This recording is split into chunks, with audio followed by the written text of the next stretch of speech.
You know when the monster truck rallies come to town? Yeah. They always do that. They say, Saturday only, power! Yeah, yeah. From the trenches. You should do from the trenches after. That's the monster truck voice. This week, in episode 6, we talk about rental cash reserves, notes and mortgages for your retirement, and office chair power. That's cool. Cool. So last week we talked about what I'm going to do for my retirement. I talked about rental properties and showed you A, B, C, D grade properties. So that was pretty cool. Yeah, we said we might talk about the additional retirement options possibly this time, but I don't think we promised that. Remember we said we can didn't talk promise it, but I did mention it, and What was we're it? going to do it. Oh, we are? Yeah, sure, What were we'll do they it. again? The Notes and mortgages. notes and mortgages, that's We're right. going to talk about that. But before we do that, what's new from this week? Couple of things. Jason's sitting in a new chair. Why? Oh, that's the new chair? My wife didn't like that other chair. So if you guys go back and watch the other episodes, my wife didn't like it. She thought it was too girly. So cool. We got a new chair. What do you guys think? In fact, weigh in the comments. Do you guys think that the last chair was good? Or is this chair better for my office? Is that more of a manly chair? I'm kind of interested to see what people say about that. Other than that, what's new? You know, here's something that was new for me. Last Saturday, we did this live event, which was awesome. When I get in front of a crowd like that and am passionate about the stuff I'm passionate about, I really light up, and I love that format. And although I thought I wasn't going to do that again, I'm going to. I'm going to do that again because I love it. As much as a pain as it is, I love it. Yeah, it So I will suits do it you. again. It definitely suits you. That was awesome. Yeah, you get jazzed. And we It's recorded good. that too. So I think we'll put that up on householdingformula.com. I think we'll have that stuff there. So anyway, that's new for me. What's new for you this week? I've been working on a video. It's a house that Andy bought for $250,000. Ended up selling for just over $430,000, and there was some drama. And it's a cool story, and I'm excited because it's a beautiful video. I'm super It's excited fun. for that video It's fun too. to We edit. call that the 2175 East House. I'm excited for that one. So anyway, any questions from last week? Yeah, actually, Bill S. emailed Andy at iloverealestatestories.com and asked you, what are adequate cash reserves for my rental property? And then he had a follow-up question, what do I do with excess cash flow once I have adequate reserves? What is adequate cash reserves? How much do you want to have? How much do you want to have? That's a great question. I would say probably at least 6 months of your payment. So if your payment's $1,000 a month, having at least $6,000 in the bank to cover that property. Not only just for the payments if it goes vacant, which it shouldn't go vacant for 6 months if you're managing it right, but for improvements. If something happens that you have to fix up something, there shouldn't be anything that happens. It's just going to take more than $6,000 because you have insurance and you have deductibles and things. For me, about $20,000 for a pool of properties is pretty good. It's pretty good. And then his next question is, once you have excess cash reserves, what do you do with that excess? So let's say, for example, you have $20,000 and now you're getting that excess cash flow and you've got an extra $5,000 in there and you want to put that somewhere.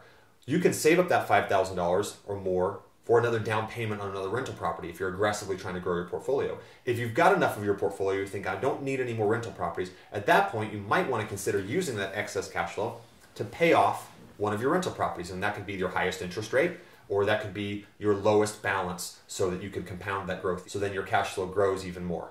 Hopefully that makes sense to people. So we talked last week about rental properties and how that's a part of my retirement, how I plan on that.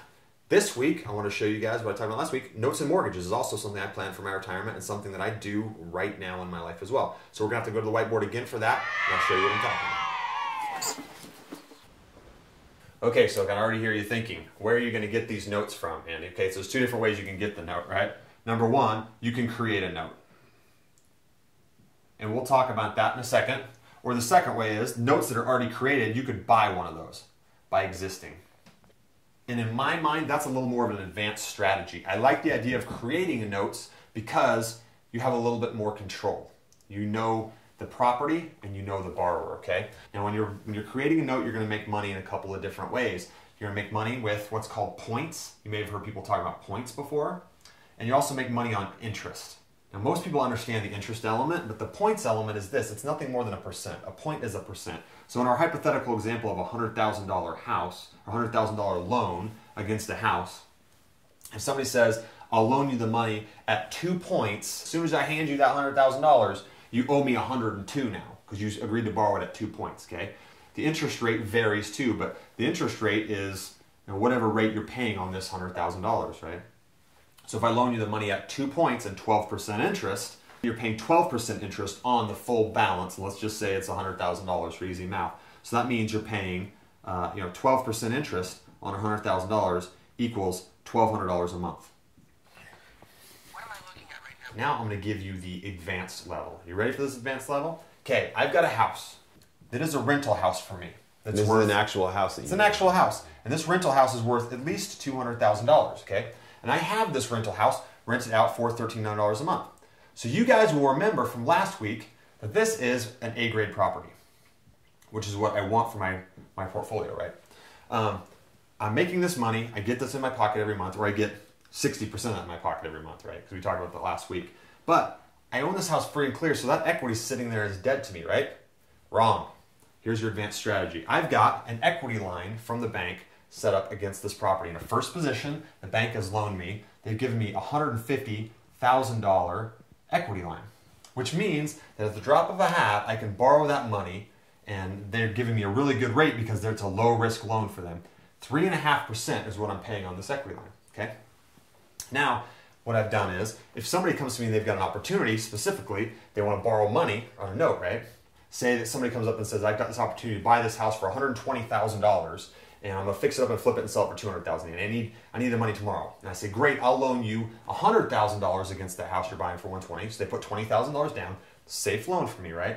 And I'm going to charge you 2 points and 12% interest. So what do?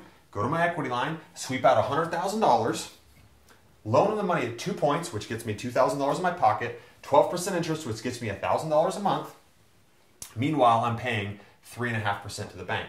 So I'm borrowing at 3.5%, I'm loaning at 12%, so I'm getting an 8.5% spread on that money while it's used. And as soon as they pay me off in 6 months after flipping that property, I get my $100,000 back, and what do? Pay off my house again, right? So now I'm not paying anything. So I'm always ensuring that in that instance, I'm making an 8.5% spread. And that, my friends, is how you can do the advanced strategy of owning rental properties, getting a good return, and also being able to have liquid capital that you can do notes and mortgages with. Now, if this works with one property, what if you had 10 properties that you owned free and clear, because you've been doing this for a number of years, and then you got a $1.5 million equity line so that you could fund bigger deals, again, that makes sense, collateralized, with borrowers that you know, making those secure returns. And I would say the lower risk, lower return notes will work. And this, using rental properties and notes for your retirement, is going to shoot you to the moon with your retirement. You're not going to have to retire on 40% of your income. So I hope that helped you guys to see how I plan on retiring in style using notes and also rental properties. All right, now I'm going to share with you Advanced Strategy 202, okay? This might blow your mind. Did you know when you're doing your retirement accounts, people think they've got like an IRA or Roth IRA or a SEP or a health savings account? Did you know that you can do a self-directed IRA? Meaning you can put it with a custodian that will let you do whatever you want with your money. Now, what would you want to do with your money? Maybe you'd want to do rental properties, or inside your IRA, what if you wanted to do notes? Here's why this is powerful. If you've got an IRA, it means you're deferring taxes, or if it's a Roth IRA, it's a tax-free environment. So if you do a loan for $100,000 at 12% interest, you're going to do the loan with the 100. A year later, you've got 112,000. Did you follow me there? 100,000 goes out, 112 comes back, okay, in the end of that year. Did you have to pay any taxes on that? No, you deferred those taxes, right? If it's a Roth, you never have to pay those taxes. So now you got $112,000 that you can loan out at 12% interest. At the end of that year, you've got more than $112,000. Do you know what $100,000 is compounded at 12% interest over 30 years? You get 100 grand in there, you loan it at 12% interest, and you can do better than that, but 12% interest compounded over 30 years. I can hear you guys all thinking. Almost 3.5 or $3.6 million. That is the power of notes and mortgages and compound interest. There's a little book called Invest in Debt by Jimmy Napier. Now, Jimmy Napier, he'll talk real slow like this. He's from the South. Now he says, you don't want to never eat your seed corn. Now boy, your seed corn that's the corn you're going to use. Plant it again and make it grow. Don't you never eat your seed corn. I love Jimmy. And this really dumbs it down, talks about financial calculators, talks about creating notes, talks about yields on notes. If you think 12% is impressive, how can I do that? He'll talk about ways that you can get more than 12%, like a lot more than 12%. So if you can invest in your education, learn this type of stuff, by the power of this, you can compound your growth and make your retirement really good. So you willing to put the time in? I hope so.